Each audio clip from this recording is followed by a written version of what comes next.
ஜெகன், நீ நெத்தியில பட்ட போட்டவங்கெல்லாம் நல்லவ, நாடு எடுக்க மாட்டாங்க, நீ கேட்கறதா சொல்லு, நான் உனக்கு தெரியாத உண்மையை சொல்றேன்.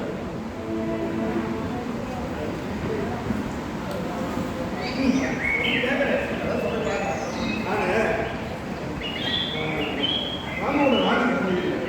அப்போ எனக்கு பொழுது சொல்லி அவனோட லேப்டாப் எடுத்து சும்மா நோண்டிட்டு இருக்கேன்.